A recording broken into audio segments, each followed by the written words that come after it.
37.5 weeks today. I thought I'd jump in and give you one more bump date before I hopefully go into labor. If I do reach the 40-week mark, I will try and give you another one. But overall, things are going really, really well. We had a scan this past week. So the baby is weighing in at 5 pounds and 15 ounces, which is actually the exact amount my first daughter weighed when she was born. Now my second daughter came in at 6'10", so I'm kind of thinking this baby will be maybe in between them. I don't know, I guess it depends on how long she stays in there for. Overall, I am feeling pretty decent, just really tired, which is to be expected. You're tired at the end of pregnancy, you kind of just want to lay down.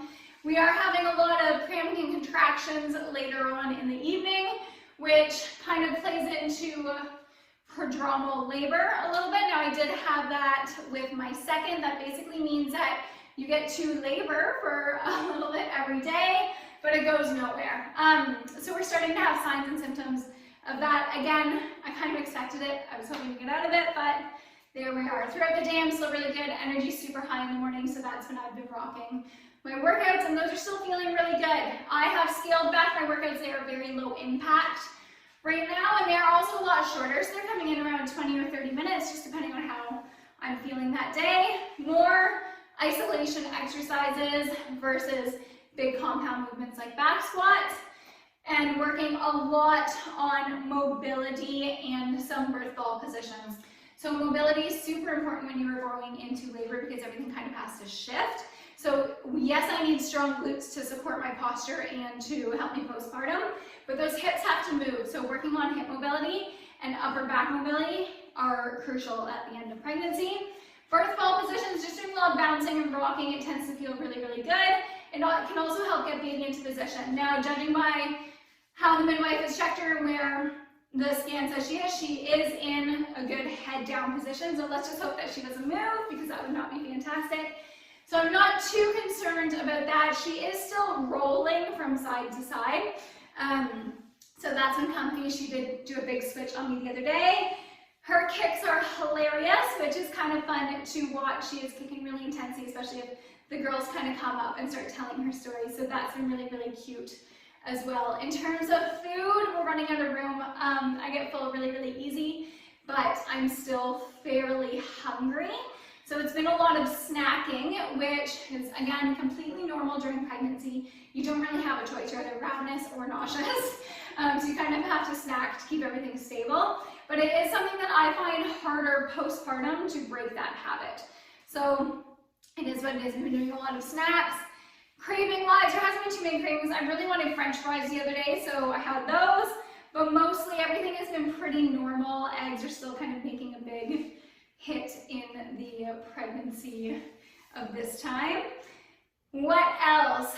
Really, we have everything packed. So hospital bags are packed with so much more stuff than last time, just because of the COVID rules. You're actually not allowed to leave the room, so that means you can't even go back to the car to get the car seat or an extra bag, which means, of course, I'm going in like a crazy lady, because all of you who know me know that I do not pack lightly.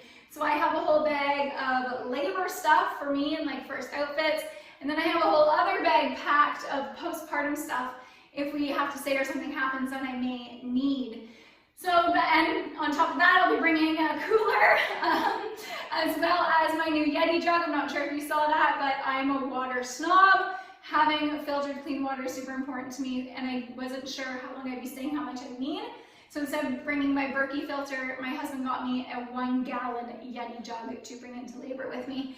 So there's that. I have 2 little girls who are getting so silly excited that their sister's going to be here in the next couple of weeks. But all in all, feeling really good. I feel like we are fully prepared and ready to go. We have all of our birth plans in place and all of that fun. What else have I been doing? With my first, I tried to induce labor quite a bit. And I did manage to induce labor, but I made for really crappy labor. My second one, we kind of let it just play out naturally, and it was a way better birth. So that's what I'm trying for right now, but I do have to admit that I'm antsy to meet this little girl and share her name with everyone. In terms of weight gain, I don't have a scale at home, so I only measure myself when I go to my midwife. Now, I don't know if you're familiar with how midwives measure, but they do measure from the top of your uterus all the way down to your fundus, kind of baby's head, and that should match the amount of weeks you are. So at 36 weeks, I was coming in at 32, which is 4 behind, which at first glance sounds a little scary, but when we checked with both my other girls, I was actually the exact same. So I grow pretty small, just the way it is. In terms of weight gain, with both of my other girls, I put on 35 pounds with both. And this one so far, I've only gained 20, so a little bit smaller, which I'd like to point out, I'm pretty sure is just from chasing 2 other kids around in this pregnancy. Now, otherwise, I'm feeling really, really good. Excited for the baby to be here. I've given my husband a list of things that I want immediately after birth, as I'm sure all moms do. One of those is just a nice, awesome coffee. So my coffees have been split with decaf to limit caffeine. So I just want a regular freaking coffee. I really want a bottle of kombucha. I want a sub, I think, just because, which is funny because I don't normally eat subs, but because you can't have them. And of course, a drink probably at the end of the day, if that's a possibility. So that is kind of where we're at. Everything is feeling really, really good. She's moving lots.